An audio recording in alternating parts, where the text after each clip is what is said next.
The best summer memories are made outside, and LL Bean has the clothing and gear you need to make these memories. Their effortless styles are created for summer spent outside with family and friends. Like hand-sewn boat shoes, coastal cotton sweaters, rugged polos, and, of course, the iconic boat and tote, which has been made right here in Maine since 1944. LL Bean. Be an outsider. Visit llbean.com to learn more. Good morning, it's Wednesday, August 26, and this is the Brussels Playbook podcast.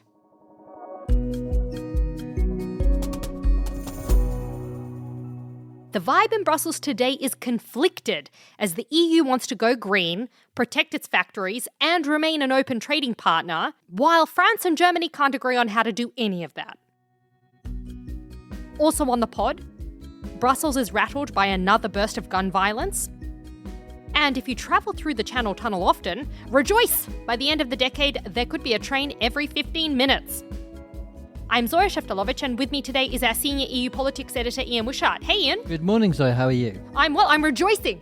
Are you rejoicing? You're always rejoicing. The vibe in Brussels today is Zoya is rejoicing. Indeed, that is so true. Most days. Well, Ian, first story of the day, it's about something that's less rejoiceful. It's about the EU's Industrial Accelerator Act, which is the big policy that the EU has to come up with that's due to be negotiated in the fall this year. And it's basically about how to make sure that Europe is competitive and its industry gets reinvigorated. Yeah, we've spoken about this before on the podcast, but what's interesting is we're seeing this split really emerging between the two biggest economies in Europe, France and Germany, often at odds when it comes to economic policy, but this is really putting it in the spotlight. Absolutely. We've got a story by our colleague Ben McCoo that's going out this morning. It's about the fact that the two biggest countries in the EU are arguing over several elements of this legislation, which is supposed to be the thing that brings European economies back to life. And of course, this is going to be a big focus for Ursula von der Leyen. She's about to give her State of the European... Oh, yeah. They announced yesterday when the date would be for the State of the Union address by von der Leyen. Would you like to reveal it to our listenership? Yes, I would. September 16 is the day. Put it in your diaries because we've been on tenterhooks. Oh, I am actually on tenterhooks. We should all be listening and watching, and you'll see loads of coverage on our website. We're going to go big or go home this time round. I'm going to be in Strasbourg for that. But anyway. I'm going to go home. But this is really important because this is something that Ursula von der Leyen really has made a big deal out of in her last State of the European Union. She's going to make a big deal out of it in this one as well. She's going to really set the all guns blazing approach. But the problem is that you've got France on one side of the debate saying that they want to have this made in Europe kind of protectionist approach to the reindustrialization of Europe. Whereas Germany is saying, hold on a second, we rely a lot on our exports. Maybe we, cool it on that one. Yeah, so what was the point, Zoya, of this Industrial Act in the first place? This was a real Ursula von der Leyen push, wasn't it? It is. To sort of boost the European economy. It is. And look, it's a push by Ursula von der Leyen, but it's actually really a realization around the EU that things cannot continue as they are, that Europe is not competitive when it comes to industry, and it needs to be to compete with the likes of China and the US. You do see the word protectionism rearing its ugly head, and people bandy that about, and Europe and European Union, and particularly sort of Southern Europe and France in particular, have been accused of protectionism through the decades. And this is kind of another stick to beat them with, isn't it? And that's going to be what Donald Trump's administration says about these measures. That's going to be the criticism that comes from even friendly countries that currently trade with the EU and have good relationships with the EU. We've seen some of that commentary come through in Ben's piece, that this is seen as protectionism, especially if there is more made in Europe provisions. But we should dial it back a bit. In terms of what this is trying to fix, it's that currently the manufacturing share of the EU economy is roughly 14% today. Right. But what the Commission wants, what Ursula von der Leyen has said, what she wants to do with this Industrial Accelerator Act is to raise that to 20% by 2035. And so that's kind of the goal, to really ensure that Europe's industrial heartlands are reinvigorated, that money keeps flowing in countries like Germany and various other parts of Europe which produce things. So this is what this is about. And it's in light of competition from China and from other countries which have really depressed the EU's manufacturing base. They want to create what they're calling lead markets for low carbon products.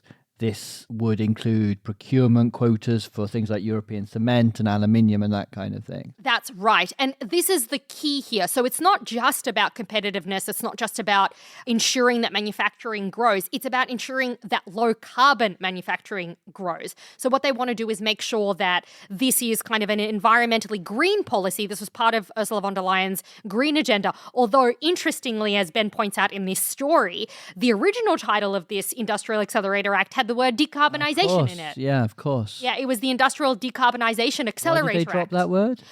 Well, because decarbonisation is seen as kind of a dirty word now, a taboo word, because you've got countries saying, look, we've got to wind back on this Green Deal and we've got to focus on competitiveness. So they dropped the word as kind of to make it more palatable, basically. The original proposal included the whole Made in Europe label proposal as well, didn't it? Yeah, and I think that it was quite broad. It was really, I mean, they still have Made in Europe, but it's narrowed down to several sectors.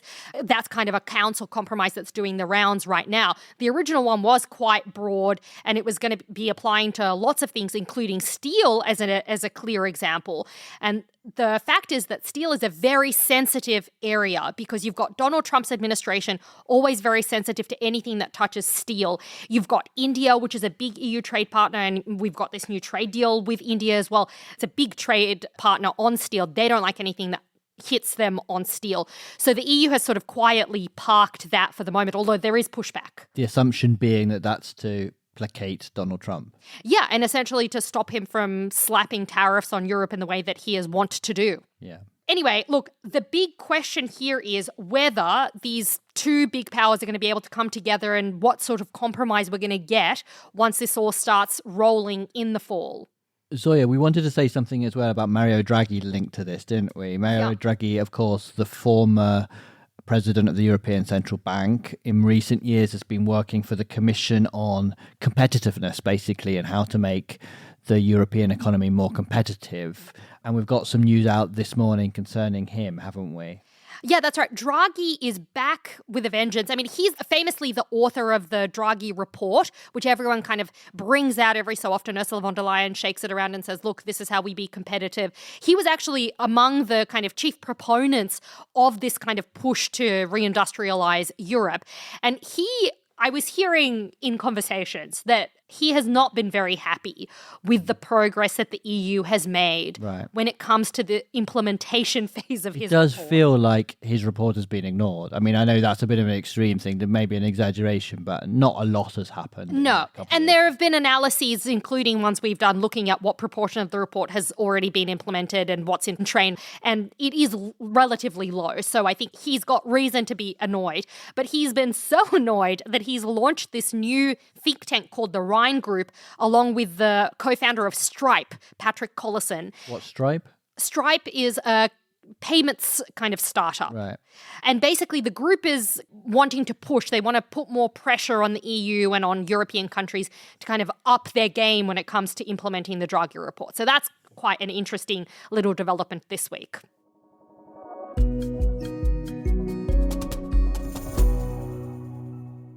Zoya, so we really go close to home and talk about the gun violence that there's been in Brussels over the last few days, because it's been pretty shocking. It has been. It's been quite astonishing. There have been a bunch of shootings.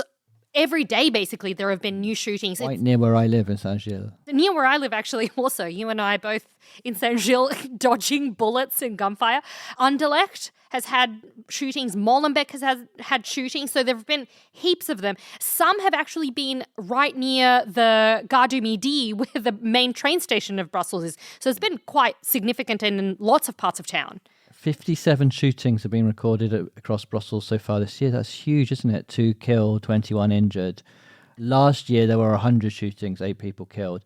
Obviously, a lot of this seems to be linked to turf wars, drugs trade, that kind of thing. It doesn't help that Brussels is so close to Antwerp, which is one of the main ports where drugs comes into Europe. Yeah, it's kind of dubbed the cocaine capital of Europe sometimes. Absolutely. So I think almost 55 tons of cocaine were seized in Antwerp last year, which feels like a lot. Do you think it worries the EU institutions to be situated in a city which seems to have a problem with gun crime and drugs crime now?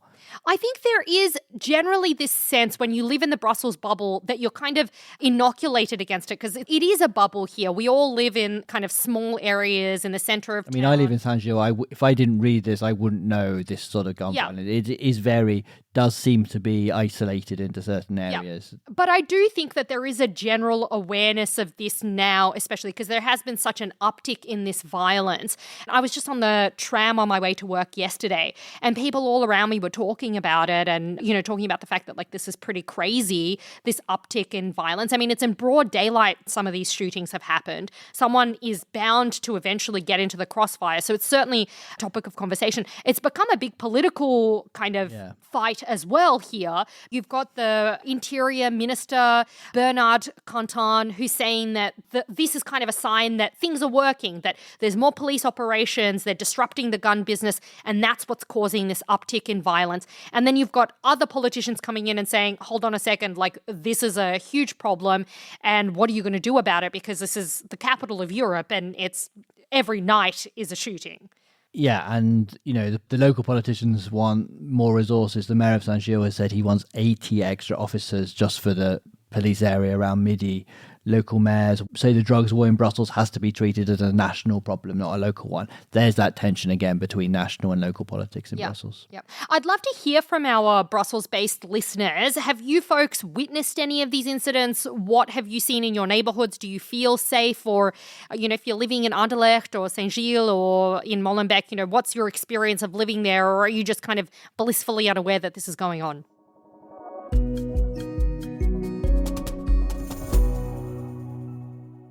Zoya, shall we stay in the Brussels Midi area and talk about the station, the railway station itself? Because Politico yesterday did a scoop. We've been working out how many trains might start running between London and Brussels and Paris.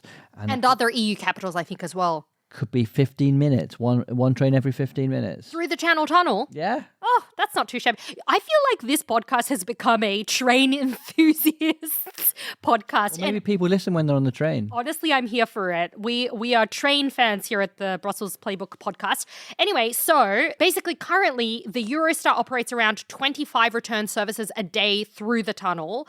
But if the current plans that are kind of being plotted materialise, that could rise to around 55 by 2030. Yeah, and Eurostar's always had the monopoly, and the idea is that other operators like Virgin Trains in the UK has been given permission to run up to 20 daily services from 2030. We know that a few other companies, including Italy State Railway, Trenitalia, has said that it wants to start running services. So it could actually be a very big boom in cross-channel transport. Yeah, but that sounds pretty good, except there's the question of where all of these extra trains are going to go, because partly the logistics of it is that you need the facilities on either end. You've got to have the train stations, you've got to have the kind of staffing, etc., etc.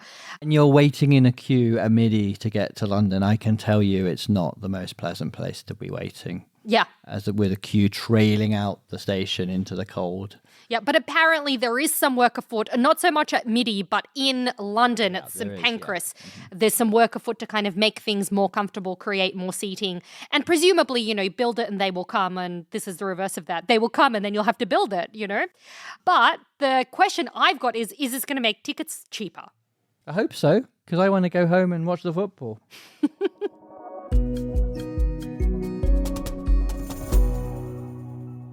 Before we go, Zoya, yesterday we asked people to get in touch if they've ever travelled somewhere because they saw that place in a movie, and some people have said yes.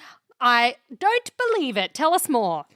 Vladi, a Bulgarian living in Valencia, did exactly that. He said a few years ago he and his partner travelled around the filming locations of Call Me By Your Name in northern Italy. Have you seen Call Me By Your Name? I've not. Oh, an excellent coming-of-age film.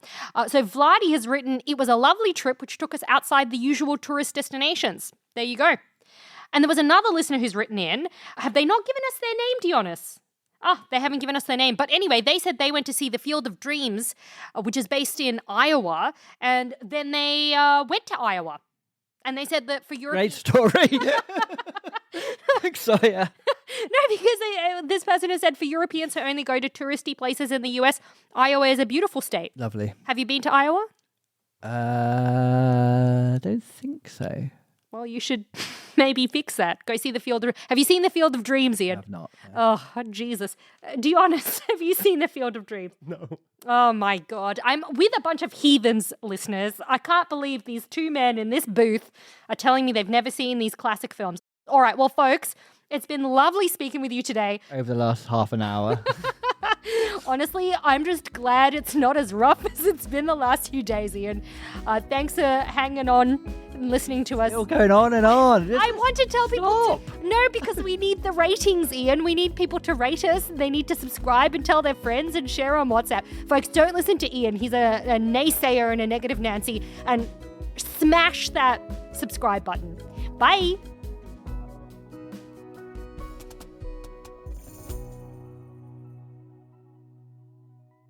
Negative Nancy? Yeah. What's that? I love it, but I think I know what it is. But It's is just it like- Australianism? I don't know. Is it Australian? It's an idiom. Yeah. I think you can also say negative Nelly. But I like Nancy because I liked Nancy Drew. Cozy season is ahead, and you'll be spending way more time inside. Is your home ready? Don't worry. With Wayfair, you can upgrade your space without breaking the bank. Score up to 70% off during their Labor Day clearance on furniture, area rugs, mattresses, and more. Plus, surprise flash deals you can't miss. Whether it's one room or the whole house, Wayfair has pieces for every style and budget. Shop Wayfair's Labor Day clearance now through September 7th at wayfair.com. Wayfair, every style, every home.